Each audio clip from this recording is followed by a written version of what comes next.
Good morning. Today is Wednesday, January the 18th. The time right now in Singapore is 10:46 in the morning, and overnight on Wall Street, there's hardly any movement.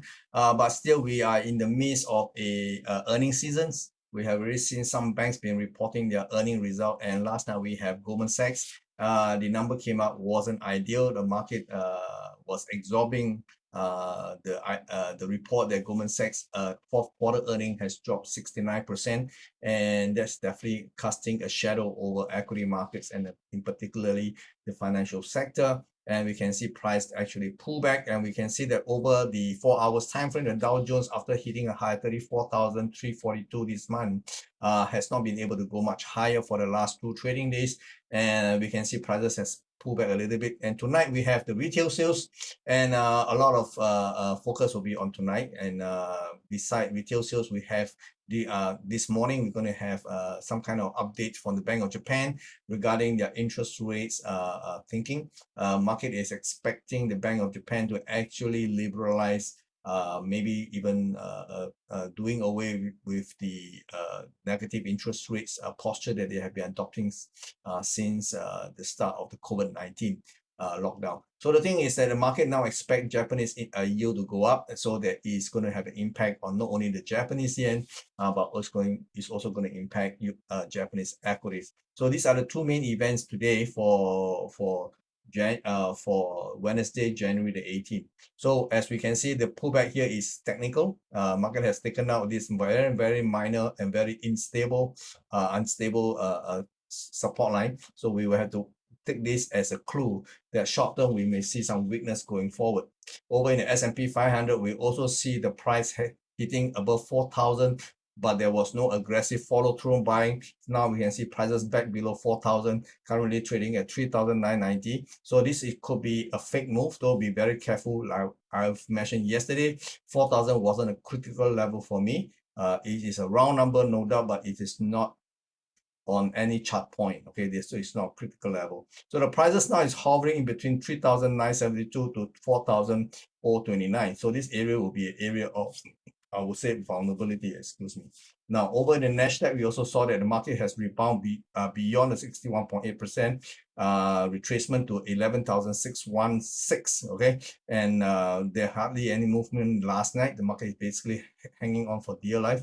So we want to see how the market will pan out. So the current earnings season is mostly focused on the big banks, so not so much on tech stocks. So obviously the Nasdaq 100 do not have very major volatility, as we can see here. Okay, so the market will have to see how far this 11,616 can hold out, and there is the possibility, because Dow Jones exhibit short-term weakness, maybe we can see follow-through selling in the days ahead. Okay, over in Hong Kong, we can see the prices is also hanging on, basically not giving up much of a ground after hitting almost close to 22,000 last week, and my target is still nearby 22,118. So again, no major news is going to be reported as far as China is concerned. But yesterday we have the GDP report. The market did not fare as badly when compared to what a market was fearing. For example, retail sales,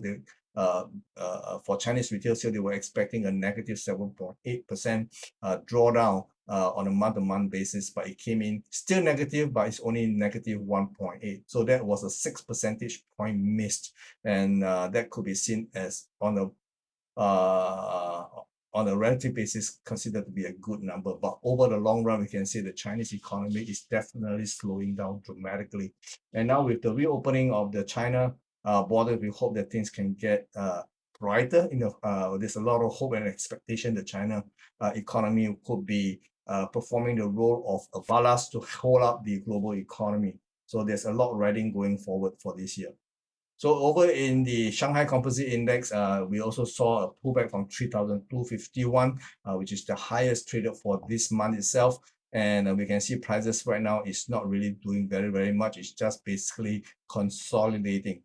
And the fact that market has taken out this previous support line after resistance, as the market goes higher, whenever it comes close to this line here, I think it will act as a resistance, technically speaking. So based on what we can see, there's a very clear 5 wave here. So if there's going to be any pullback, I think the market may actually challenge at some point, challenge this level of 3,153. Okay, so do watch out for this potential level here. And over in the Nikkei, again, the market is having some profit taking in ahead of the BOJ meeting. It's going to be due today, but there was no timing being listed. So you can see going into this month itself, December has been falling and falling and falling, and then despite a rebound from early this month to a high of just under 26,600, the market has fallen back. So right now, what we can see is that over the last couple of days, we can see some profit taking going on. So this is just to be on the safe side as the BOJ announced its latest monetary stand. There's going to be a sea change. A lot of market participants is anticipating a major announcement from the Bank of Japan. They may impact both Japanese equities as well as the JGB, which is the Japanese government bonds, as well as the Japanese equity. So we are going to keep an eye open for today's announcement as far as Bank of Japan is concerned. Okay.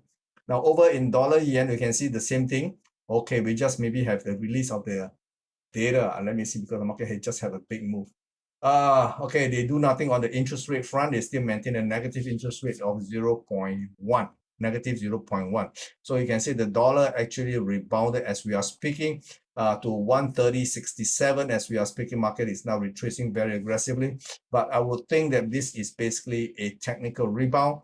There is no change in policy. Of course, we will have to look into details as of what is being announced, because what we are seeing only is that they maintain interest rate unchanged, but what they're going to do with the yield, we have no idea.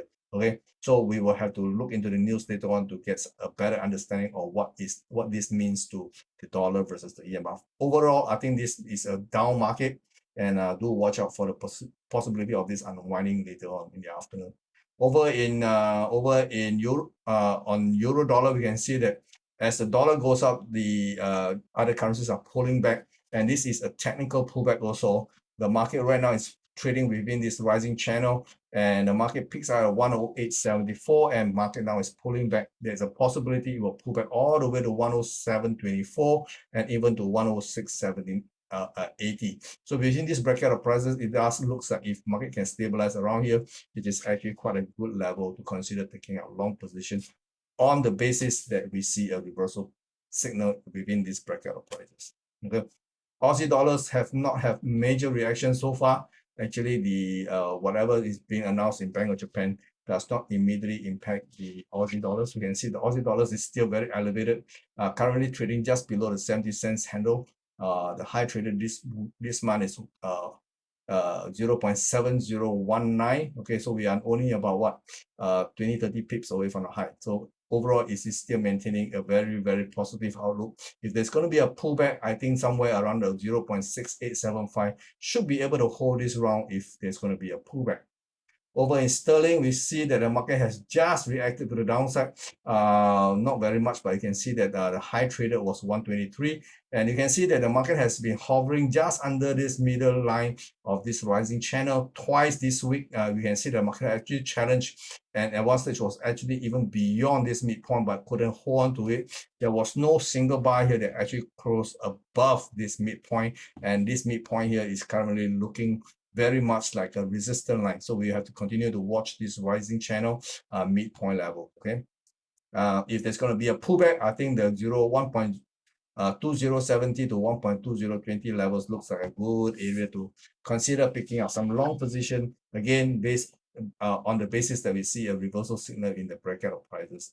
Over in dollar CAC, we can see hardly the dollar is rebounding a little bit. That's why we can see that the gold is coming off. So if the market continues to rebound, this is a technical rebound, and there's every possibility for dollar CAC to go up to 134.70 to 135. So if this is the case, this is setting the stage for lower gold prices. Okay, so we look at energy prices. This morning we have a high traded at $81.34. Now we are getting very close to taking out the existing high for the month at $81.50. And if this continue to go forward, I do see a possibility of this three-wave extension going up all the way to $83.87 to perhaps even $87. So we have to watch out for this particular move. There's still a bit of room left. But if you have not already bought, this is a lousy price to get it in unless you have very, very short-term view, okay? Now over in gold market, like I said, if dollar is going up, then the precious metals complex is likely to pull back. So far, we have seen gold went up to 1,929, and current level is at just above 1,900. So no, 1,900. So basically, it is hovering just at this current level. There is a possibility if the dollar continue to rebound, then of course we may be due for a pullback, maybe to somewhere near the $1,880. Let me see if we can get back to these levels. That will be something to consider. Yeah, $1,667. Yeah, this is where possibly the market may actually hold up. Okay, there's going to be a pullback. Now over in silver, we also see a bit of a pullback, but technically speaking, we have two things going for it. Okay, first we have this rising channel. The price is still within the rising channel, and the price is just near the lower band of the rising channel. And then you can see that there's this line here that previously acted as a resistance, now is acting as a support. So in combination, prices around this confluence of prices will act as a support going forward. So there is very little downside potential for silver based on this consideration. But of course, if the price traded and closed below the rising support, then maybe a new structure could be in place. But until that happens, we will only have to look at these two conversion of prices somewhere between the $23.70 and $23.80. It should be able to hold up and then maybe create another rebound. Okay. Over in cryptocurrency, we continue to see elevated prices. Bitcoin managed 21,600. This is the highest level since October last year. So we can see that prices has come a long way, and there are already talks of the end of the crypto winter. So is it going to be the case? I think it's a little bit premature in my opinion, but we can see price already taken out this very, very unstable and very, very steep support line. So like I said, this is not going to be critical. I won't be consider this as a break, but it does give us the idea that near term maybe we can see a pullback in the crypto space. Okay, so do watch out if you are not already long. This is a lousy price to go long. Like I mentioned, there is this horizontal red line here, which is actually the November high of 21,488.60 that was traded in November. The prices actually took out those levels, but again, on a closing basis, it did not quite manage. So based on this, and there is this possibility the market may continue to pull back. Okay, some profit taking may actually take place. Over Ethereum, we also saw a marginal high at $1,605.50. Again, prices do look like they may be pulled back under the influence of Bitcoin pullback. If we see a sustained pullback in Bitcoin, it's going to be almost inevitable that this pullback may actually spill over into the Ethereum token itself. Okay. Over at Ripple, we have no new high traded. The high remains at 0.4090, and we do looks like there's going to be a three-wave pullback. And if there's a case, there's a possibility market may go down and test the 0.3774 to maybe as low as 0.37. Okay. Over in Cardano, again, we do not have a new high traded. The current high for Cardano is 0.37, and following the pattern in Ripple, with a likelihood that we may see a three-way pullback to test the 0.332 to 0.322 levels. So this level actually looks like a very attractive level to accumulate new position. So if the market can hold out here, I think there is building a base for another assault to take out so far the month high at 0.37. Solana is again very, very stable, although there was no new high traded, but the high traded so far is $25.02, very far away from where it was in December at just under $8. So we can see the price is relatively stable. It is possibly the most stable token right now, considering the pullback has been so shallow. So if there's going to be a pullback, I think maybe $21 is about all you can do. Okay.